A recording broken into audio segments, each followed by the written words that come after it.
This portion of the John Fredericks Show is brought to you by Hargrave Military Academy. Attend an educational and informative open house event at Hargrave Military Academy in Chatham, Virginia.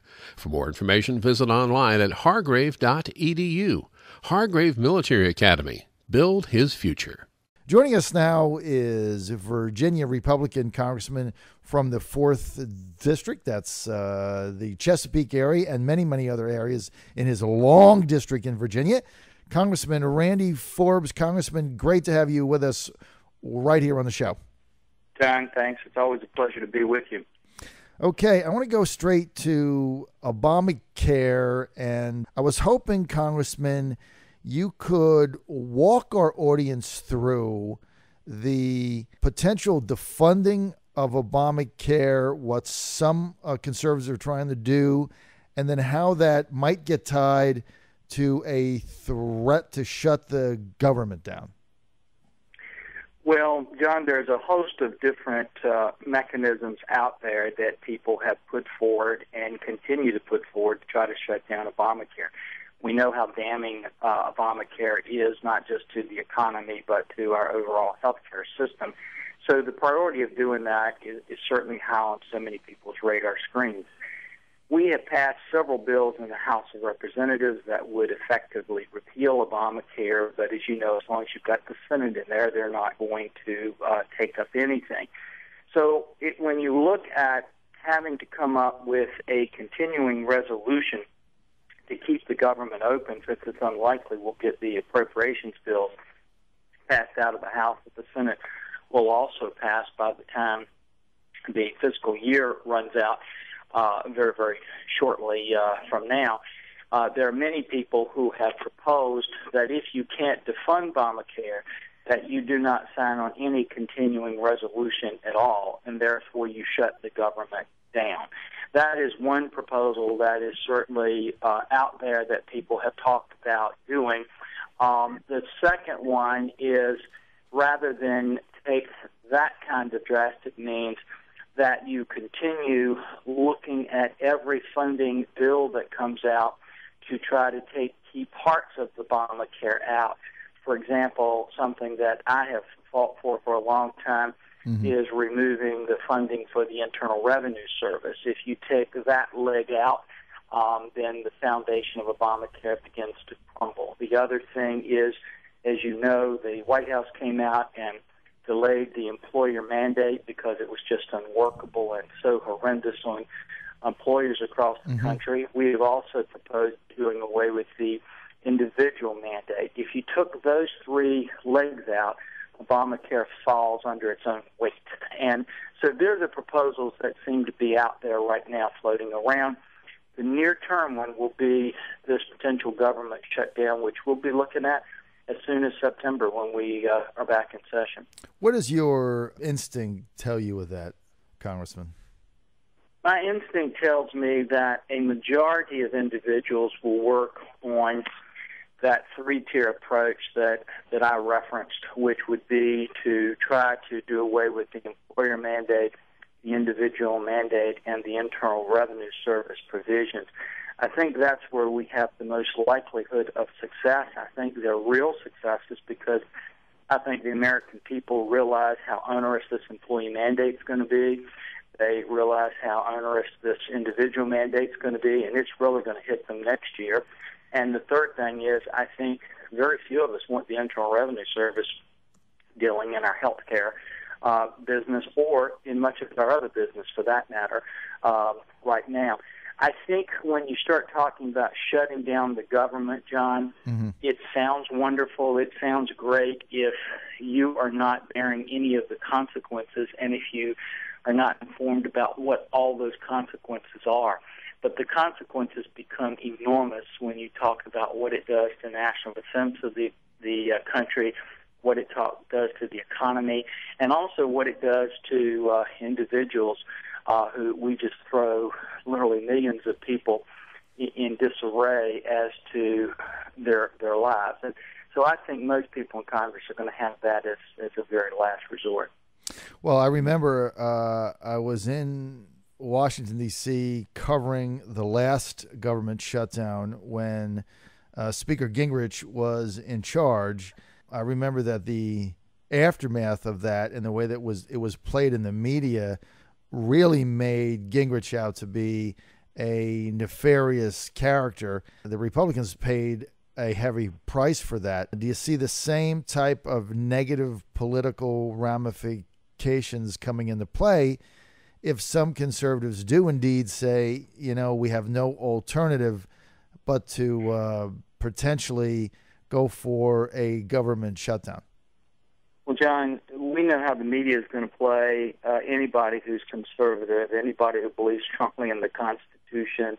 That is just like the night turning into the day. Mm-hmm. We know that's going to happen, and certainly in a government shutdown position, they would try to portray the conservatives in the worst light, and anybody supporting larger government and supporting the administration in a positive light. But I think at some point in time, you and I have chatted about this before, you have to kind of pull away from even the politics, and you have to say, okay, overall, what's the best thing for the country? And while Obamacare is a horrendous thing, it is a game-changing thing for the country, shutting down this government in the very precarious place that we are right now with defense and with the economy and all, I think is an even more dangerous position for us to be in. And we have to be very, very careful about doing that, regardless of the political consequences. So even at the end of the day, if they portrayed conservatives and Republicans as wonderful people for having shut down the government, if those consequences are still there and you can't undo those consequences, I think we need to be very, very careful about that and not just the politics of how it all plays out. Congressman, I want to stay for a second on the domestic front, then I'm going to go to the Middle East. You mentioned defunding the Internal Revenue Service earlier. Befuddling to so many people. It's shocking as we get another report that came out on Friday from Representative Camp from Michigan on the Ways and Means Committee that the Internal Revenue Service is still delaying Tea Party 501(c) applications. This after everything has come out. I mean, is there no accountability in this organization at all? Well, John, Dave Camp is a very level-headed, reasonable person. That's right. Nobody can attack his credibility at all. And for him to make that statement, he has to have a lot of evidence to do it. The second thing, though, John, I would suggest to you and to any of your listeners is the thing that frightens us most is not just the Internal Revenue Service. The Internal Revenue Service is doing this and continuing to do this, but it is many other agencies out there that have taken the same mantra on. And we know company after company that's calling us and having the same kind of attacks by other agencies across government, too. And what really bothers me, if this was just an administration gone wild in terms of their abuse of power, which I think this administration has, I think they've just thrown the rule of law out the window. What really worries you is that a lot of the core supporters of this administration, a lot of the groups that help get this administration into power, aren't offended by this at all. They want big government to make the decisions, and they want big government to be able to wield its power in this manner, and they have no problem saying the end justifies the means. I think that's even more frightening than the fact that the government is doing some of these things. But the Internal Revenue Service has enormous power over an individual's life. John, as you and I both know, even if you beat the IRS, the resources they can bring to bear on an individual or a company can crush them financially for the rest of their lives.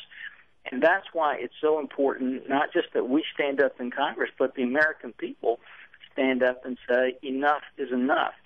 And, John, if you just back up a few years, even under the Bush administration, they increased funding to the Internal Revenue Service, and I fought against that then because I knew what could ultimately happen if you put more power in this agency's hand.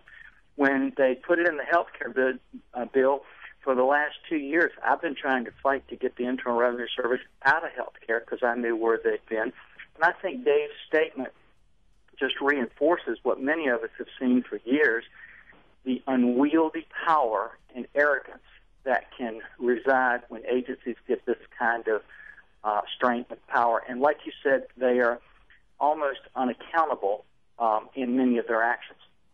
Well, the other thing is many people don't realize that under the Affordable Health Care Act as it's written, another 10,000 IRS agents are supposedly going to be added if everything were to go through to help monitor those that might not be complying with the act. I mean, can you imagine another 10,000 agents for what? Well, John, first of all, too, remember that's on top of increased funding they did a few years ago to the Internal Revenue Service, one. Secondly, now they're adding, and we don't know if it's going to be 10,000 or 12,000 or 9,000. We just know it is an enormous number, and we know the dollars that they're putting in there. And you are absolutely right. If you put this amount of money for these agents, they will use that power, and they have a track record now of using it in a politically partisan manner against conservatives across this country. And if there's any place we need to draw a line in the sand, I think the fight right now needs to be in the power of these agencies and curving it back. If that was ever an argument for big government or not having big government, I think we're seeing why many of us have fought against big government for so many years. Congressman, we got a couple more minutes. I want to go to the Middle East. I need you to help me sort something out. A week ago, both John McCain and Lindsey Graham go to Egypt. A lot of criticism has come of their trip. I'm still trying to figure out exactly what their objective was. But if you bottom line it, basically they're saying, well, this was a coup, and maybe this isn't the right thing to do. The government's illegitimate. Maybe Morsi should get released from jail.